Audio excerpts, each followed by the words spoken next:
Welcome from very rainy Atlanta. I'm trying to find the right word for that. It's not quite raining.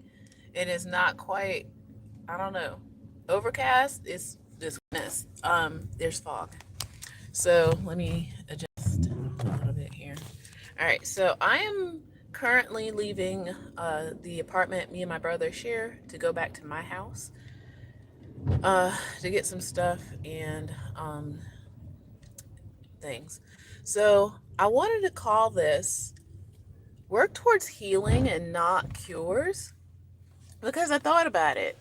The word cure, other than how we do like a process towards meat and food, right? You cure meat, right? But when it comes to the medical field, I don't think there's a such thing as a cure. And you can correct me if I'm wrong, but there's no such thing. So when it comes to an illness, you can be healed from it, but doesn't mean that you're not going to get it again unless you've been immunized, right? On some level. But even then, things like the flu, it comes back every year. You got to get re-immunized. So the reason why I kind of want to talk about this is because a lot of times when we focus on making our lives better, we think it has to be like black and white, straightforward, like, oh, it must be this or else it's nothing else. So okay, think about it this way. If you cut your arm and it's gashed open, right? It could be a minor one, like a scratch from a fingernail, or it could be something major, like, a kitchen accident where you need to go get stitches or something, right? And you heal from it. You heal, right? You get the stitches or you get the Band-Aid and the cream to put on the cut, and your cut heals. It doesn't mean that you're not going to ever get cut again. Okay? That's what I'm trying to get to. Where a lot of people think, oh, cures. There's no such thing. There's no such thing, y'all. Like, as long as we're on this planet, there's no such thing as a cure. You can heal, and you can learn how to heal. Okay? I think I see my brother. Like, he's practicing walking. He used to be a runner, so that's part of his healing, right? Come to find out, as I'm doing research, he used to be a runner in high school and college a little bit, and all the things, like, again, I don't want to get too into it. I would probably put it somewhere behind a paywall. I'm gonna just be honest, because just to protect his privacy on some level. But once I realized this last Monday, I was like, "You're a runner. You should just run." And so he's like, "Yeah." It was almost like a light bulb moment in that for both of us. I was like, well, let's support your running and your, getting exercise. And exercise is really great for mental health, mental illness, okay? Like, because he was getting almost a little manic with it. I was a little worried, you know? But because of the weather, I think now he's kind of slowing down because he was trying to go a little too hard to the point where he already has an appointment to see an orthopedic doctor. Is that the right term? For his knee. It was an old injury anyway. But yeah, he was trying to go a little too hard because he was feeling so good, so energized, and so like more of himself again.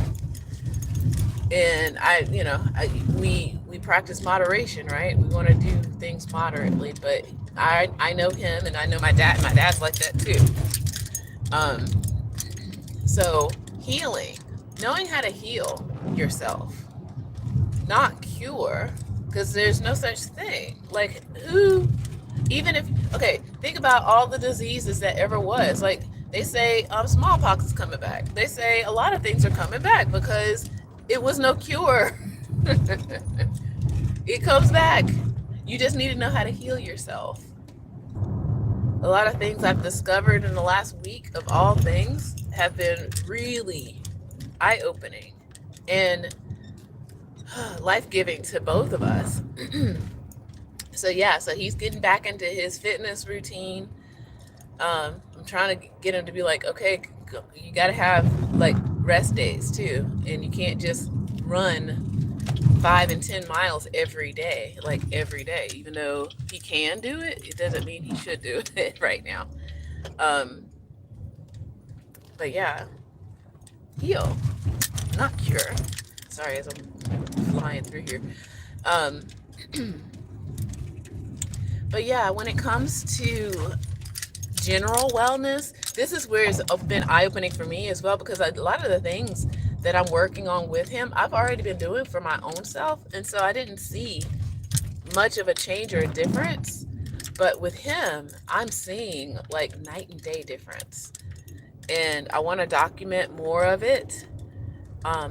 It is purely anecdotal, of course, because most doctors are not, you're not going to get them saying, oh, this will help you go into, and this is what now I've discovered, remission. Yes, you can go into remission just like cancer for certain mental illnesses, as long as you maintain that like holistic approach. It's not, don't take medicine. It's not herbs and berries only. It's all of them, all of it together, all of it together. And being mindful. Like, I feel like the mind part, as in having the right attitude towards things, really helps as well. As I'm parking now. Yeah, just having the right attitude about things. And medicine is only a part of it. All it can do is stop some processes or increase other processes. Now, if you naturally make, let's just say again, let's go with the exercise. Exercise endorphins. You get endorphins. That beats depression. It doesn't cure depression, but it's almost like taking a shower with hormones. That's the best way I can do that. Okay, I've been reading some comments, sorry. Interesting.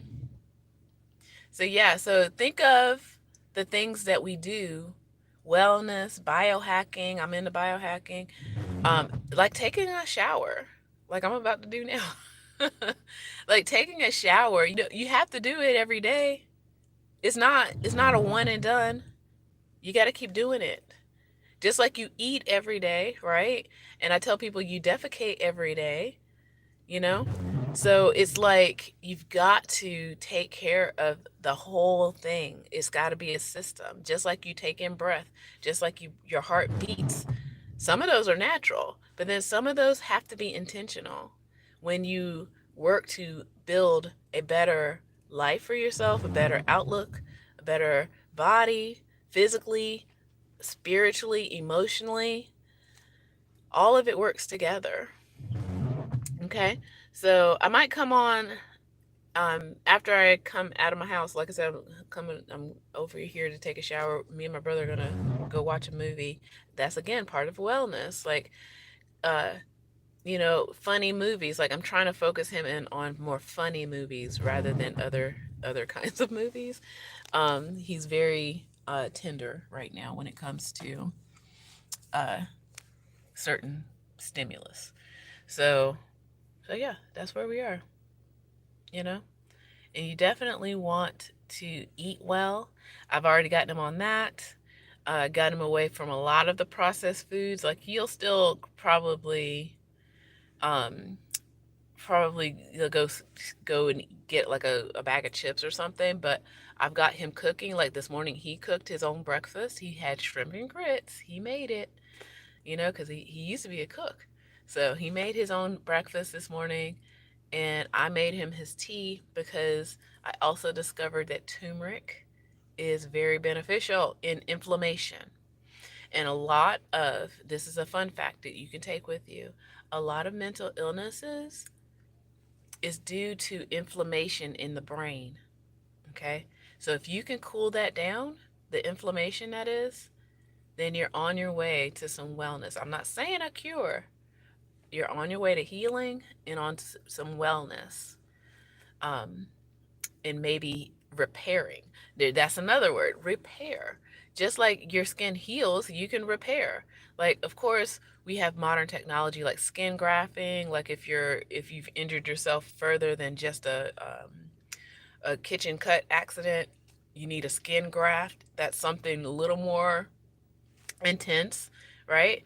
So there are things that we can do, and we have more power than we think.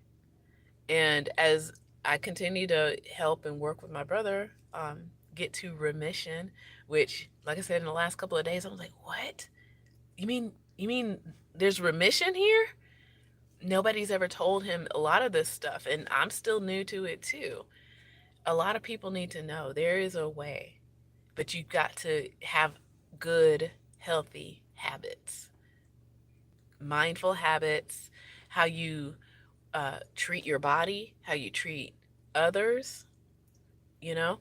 Um, a lot of spiritual, and I'm going to go a little woo woo now, but a lot of spiritual things are just reflections of how you think of yourself and how you treat other people. So think about it. If you're always saying things like, nobody likes me, everybody's like against me, it's because what are you thinking about yourself and how you're presenting yourself in the world? You know, it's easy to sit behind a computer screen in the basement of your mom's house or whatever and act a certain way. But then in the real world, maybe people mistreat you because that's how you treat yourself. Okay. And with that, I say, take care.